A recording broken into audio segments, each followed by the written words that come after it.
সকালবেলা ঘুম থেকে ওঠার পর বইয়ের ২-১টা পাতা পড়া আমার খুব পছন্দের একটি কাজ। এরপর নাস্তা বানিয়ে আয়েশ করে নাস্তা করাও আমার পছন্দের একটি কাজ। আয়েশি জীবনের লোভ সামলাতে না পেরে আমার ক্যারিয়ার নিয়ে তেমন একটা ভাবতে পারিনি। আসসালামু আলাইকুম, কেমন আছেন সবাই? Legendary life of Nipa blog পেজে আপনাদের সবাইকে স্বাগতম। সকাল সকাল আজকে ইচ্ছে করলো আপনাদের সাথে একটু গল্প করি। যেসব মেয়েরা বাইরে গিয়ে কাজ করে আবার সংসার চালায়, আমি বলবো তাদের মতো অলরাউন্ডার আর হয় না। সকালবেলা ঘুম থেকে উঠেই অফিসে যাওয়ার জন্য তাড়াহুড়া লেগে যায়। না করা যায় রিল্যাক্সে একটু নাস্তা, না করা যায় পছন্দের কোনো কাজ। এই যে আমি যেমন ঘুম থেকে উঠেই ২-১টা পাতা পড়তে পছন্দ করি, চাকরি বাকরি করলে হয়তো সেটা আর হতো না। নিজের হাতে মজার মজার নাস্তা বানিয়ে আয়েশ করে বসে খেতে পছন্দ করি, সেটাও হতো না। তবে আসলে কি পরিস্থিতি আমাদের মাইন্ড সেট আপ করতে পারে খুব সুন্দর। যেমন আমি যদি বাইরে গিয়ে কোনো কাজ করতাম বা চাকরি করতাম, তখন আমার মনটাও সেভাবেই সেট থাকতো।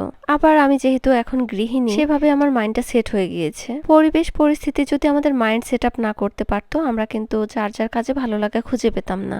আমার কাছে ঘরের কাজ করতে যেমন ভালো লাগে, বাচ্চাদের দেখাশোনা করতে ভালো লাগে, তারপর ঘরে বসে পছন্দের বই পড়া, একটু ঘরটা সাজানো, এগুলোতে আমি অনেক ভালো লাগা খুঁজে পাই। আবার যখন চাকরি করতাম তখন হয়তো এই কাজগুলোতে তেমন একটা ভালো লাগতো না। আমার ঘরের কাজকে বোঝা মনে হতো, সুন্দর করে টিপটাপ হয়ে অফিসে যাব, এটাই আমার প্রধান একটা ভালো লাগার বিষয় হতো। আমাদের বাসার কেউই আমরা তেমন সকালে ভারী নাস্তা করি না, তবে যেদিন সবাই বাসায় থাকে সেদিন ইচ্ছে করে সবাই মিলে একসাথে বসে মজার একটা নাস্তা করি। আজকে সকালে নাস্তার জন্য আমি খুব মজা করে একটা নিহারি রান্না করেছিলাম, পরোটা বানিয়েছিলাম, সেই সাথে দুধ চা ছিল। চা আমার অনেক পছন্দের, তবে তেমন একটা খাওয়া হয় না। আমার বাসায় হয়তো বছরে ৫ থেকে ৬ বার চা বানানো হয়। কথাটা শুনতে অবাক করা হলেও সত্যি। এটা আমি দুধ চায়ের কথা বললাম, তবে বিভিন্ন ধরনের গ্রিন টি, ফুলের চা, এগুলো আমি অনেক খাই। রং চা, মশলা চা। মানুষ দুধ চা খায় শরীরটাকে চাঙ্গা করার জন্য, ক্লান্তি ভাব দূর করার জন্য, কিন্তু আমার ক্ষেত্রে উল্টো। দুধ চা, দুধ কফি এগুলো খেলেই আমার ঘুম আসে। তবে চা খাওয়ার পর ঘুম আসার আরেকটি কারণ হলো, চা খাওয়ার পর আমি খুব আরাম বোধ করি, এজন্য ঘুম চলে আসে। সেজন্য তেমন একটা দুধ চা খাওয়া হয় না।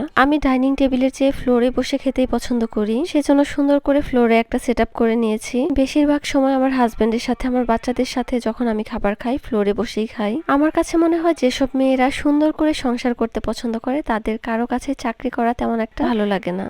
এতে আবার অনেকেরই ভিন্ন মত থাকতে পারে, তবে আমার কাছে এটাই মনে হয়। হাজব্যান্ড রেডি হয়ে অফিসে যাচ্ছে, আমি রেডি হয়ে অফিসে যাচ্ছি, আমার বাচ্চারা রেডি হয়ে স্কুলে যাচ্ছে, তারপর আবার স্কুল থেকে বাচ্চারা এসে বাসায় একা, হয়তো একা না, কাজের লোক থাকবে। তারপরও সেই সময়টার কথা মনে করলে আমি বাচ্চাদেরকে খুব অসহায় ভাবি। একটা বাচ্চা সবসময় মায়ের সান্নিধ্যে থাকবে, এটা যে কতটা সুখের সেটা আসলে বলে বোঝানোর মতো নয়। মাঝে মাঝে আমার কাছে মনে হয় আমি একটু বেশি আবেগী। আবেগ দিয়ে জীবন চলে না, এটাও জানি। এই যে আমি আমার বাচ্চাদের সাথে সবসময় থাকতে পছন্দ করি, আয়েশি একটা জীবন পছন্দ করি, এজন্যই নিজের ক্যারিয়ার নিয়ে তেমন একটা কখনোই ভাবিনি। তবে সবার জীবন সবসময় একরকম থাকে না। যদি কোনো কারণে এমন হয় আমার বাইরে গিয়ে চাকরি করতে হবে অথবা বিজনেস করতে হবে, জানি না তখন কতটুকু সামলাতে পারবো। আমার সকালের আয়েশি ভিডিওটি আপনাদের কেমন লাগলো কমেন্ট করে জানাবেন। সবাই ভালো থাকবেন, সুস্থ থাকবেন। আল্লাহ হাফেজ।